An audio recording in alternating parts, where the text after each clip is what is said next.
Que diriez-vous d'une petite fête pour célébrer l'arrivée de l'été et la fin de la saison 7 d'aiguillage? Alors je vous emmène de nouveau aujourd'hui chez Mini World de Lyon pour constater l'avancée des travaux et faire la fête des voisins. Et vous allez le voir dans ce reportage, certains voisins n'auraient loupé ce rendez-vous sous aucun prétexte et sont même venus de très très loin. Ça va finir par devenir une bien agréable tradition. Chaque année, Mini World de Lyon convie ses principaux soutiens à une fête des voisins le jour de la fête des voisins. Et parmi les tout premiers soutiens de Mini World de Lyon, il y a celles et ceux qui ont acheté une parcelle sur le terrain de camping ou même une maison dans le village des donateurs et qui découvrent au passage l'avancement de la construction de leur maquette. Pour cette occasion, Mini World de Lyon avait revêtu ses plus beaux atours et la grande roue de la fête foraine s'était habillée de 1000 feux.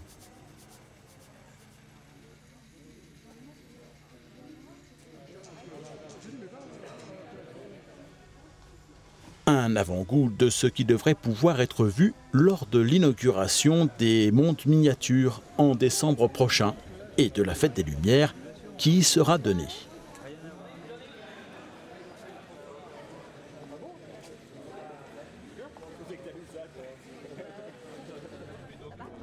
Ce sera d'ailleurs la seule fête des voisins qui aura été organisée dans ces locaux, puisqu'à l'automne 2015, Mini World de Lyon rejoindra ses locaux définitifs en cours d'aménagement au Carré de Soie, un centre commercial situé à quelques centaines de mètres de là où nous nous trouvons aujourd'hui.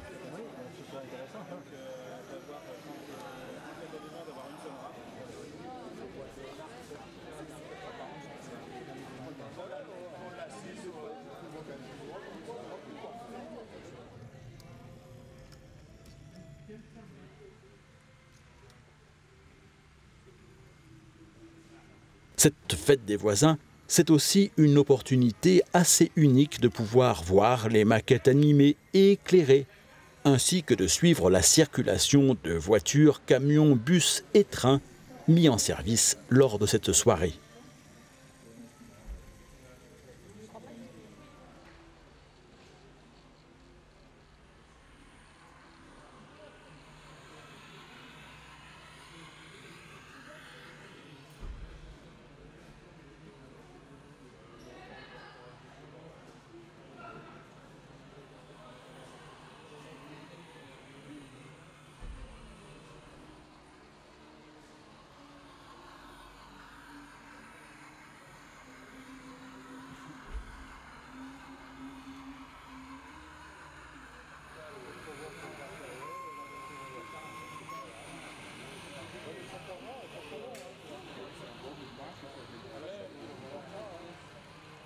Même les maquettistes qui travaillent à la construction des mondes n'avaient jamais vu le fruit de leur travail sous cet angle-là.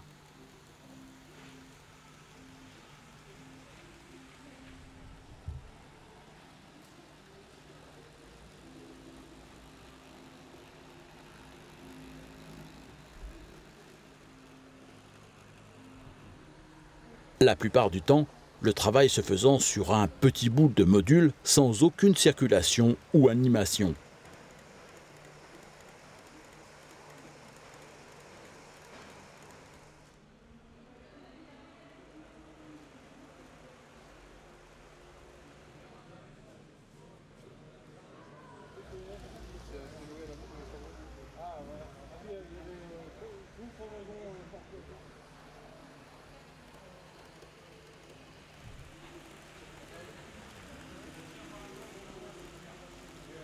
Un grand moment de vérité pour Claude, par exemple, ingénieur électronicien, et les autres membres de l'équipe.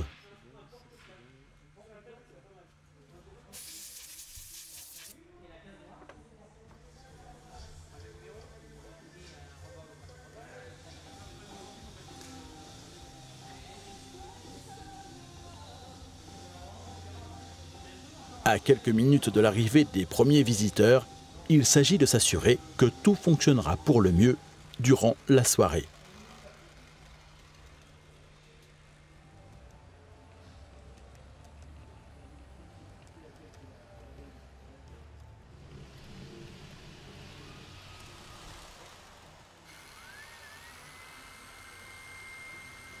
La maquette n'a pas pu être montée dans son intégralité. Il manque un peu de place pour cela dans les locaux actuels.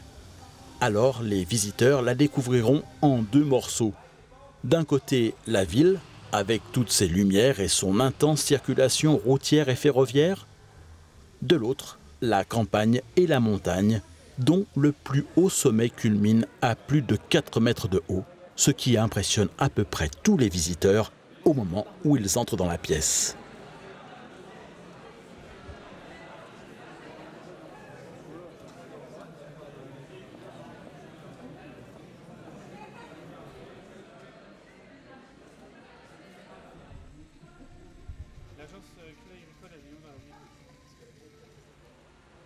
La ville s'appelle Issy, comme en témoigne ce rond-point qui nous y souhaite la bienvenue.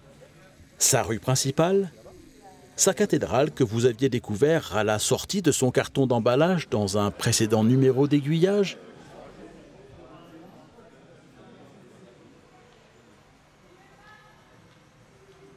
Sa gare, bien sûr, qui connaissait ce soir-là une intense activité et son éclairage de nuit qui transforme totalement la perception de la maquette.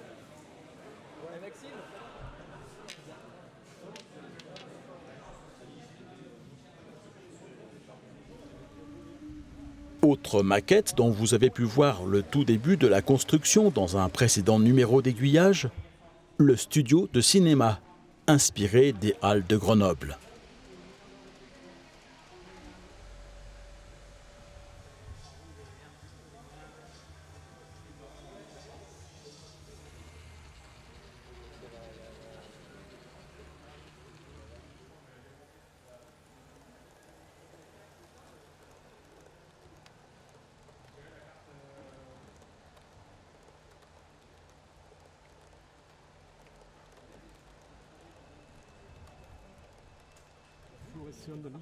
Le voisin le plus éloigné de Mini World de Lyon est certainement Manfred Luft. C'est un créateur de maquettes qui travaille déjà pour Miniature Wunderland à Hambourg. En ce moment, il est d'ailleurs en train de réaliser pour cet autre monde miniature la ville de Pompéi. Je viens du sud de l'Allemagne. J'habite près de Ulm, une ville qui est située entre Munich et Stuttgart. C'est à peu près à 800 km de Lyon. C'est Richard Echarté qui m'a contacté par le biais de mon site, Model Bahnluft. Il avait pris connaissance du travail que je faisais pour Miniature Wunderland.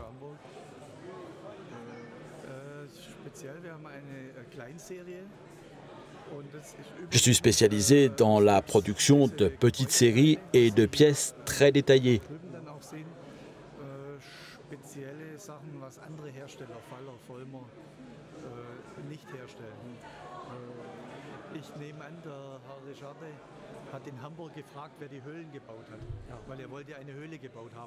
Monsieur Richarté s'était renseigné auprès de Miniature Wunderland à Hambourg pour savoir qui avait réalisé la ville de Pompéi.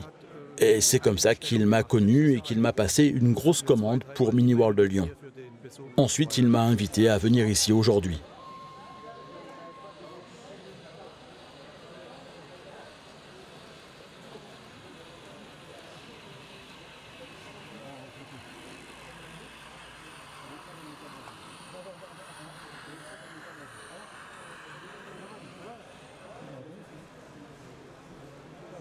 L'entreprise de Manfred est une petite structure artisanale. Je travaille tout seul, ma femme vient parfois me donner un coup de main dans la semaine. Nous avons environ 160 articles à notre catalogue, dans différentes échelles, le HO, le N, le Z et le 0. J'ai commencé par réaliser des petites maisons. J'aimais bien reproduire des petites constructions que je voyais dans le sud de la France.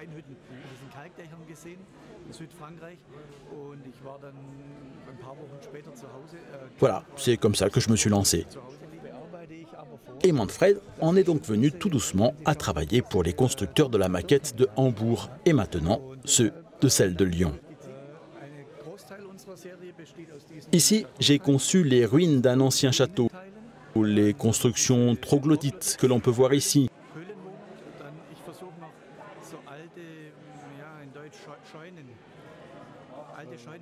Et puis quelques granges dont l'aspect a été vieilli pour leur donner un aspect usagé.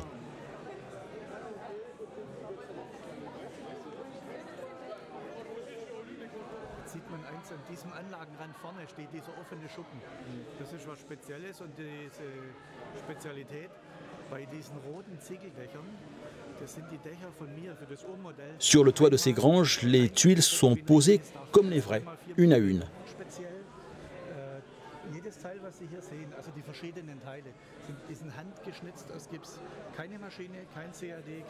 C'est une vraie production artisanale.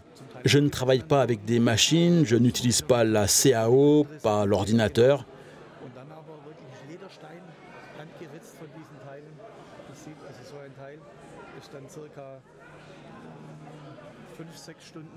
Du coup, la plus petite pièce que j'ai construite m'a demandé 5 heures de travail, à elle toute seule. Voici une des granges réalisées par Manfred. La recherche du réalisme est poussée jusqu'à la reproduction de l'aspect fatigué du bâtiment et de ses poutres qui commencent à se cintrer sous le poids des années. Quant aux tuiles, elles sont posées, comme le disait Manfred, une à une. Et il faut compter 25 tuiles par centimètre carré.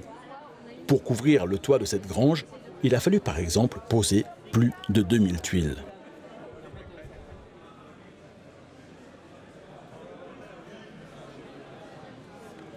Avant de libérer Manfred pour le laisser profiter du reste de la soirée, je lui ai demandé ce qu'il pensait de Mini World de Lyon, lui qui découvrait la maquette pour la première fois. Impressionnant. Un grand merci à Emery qui a assuré la traduction simultanée de cette interview.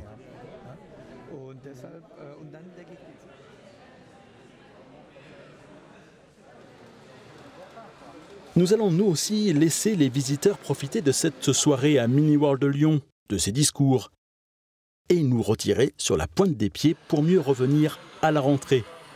Je vous proposerai évidemment encore 1 ou 2 reportages sur Mini World de Lyon juste avant son ouverture, qui est programmée pour décembre 2015. Mais ça, ce sera l'affaire de la prochaine saison d'aiguillage.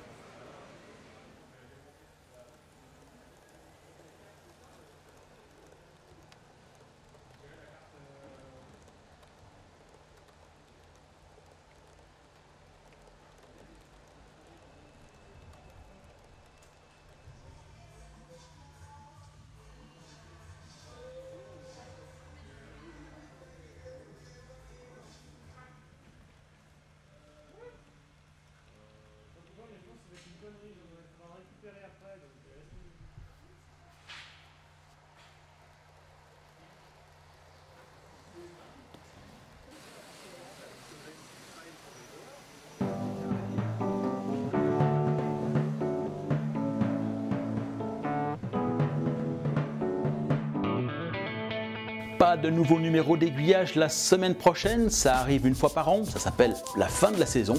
Je vous propose de nous retrouver à la rentrée pour entamer la saison 8 d'aiguillage.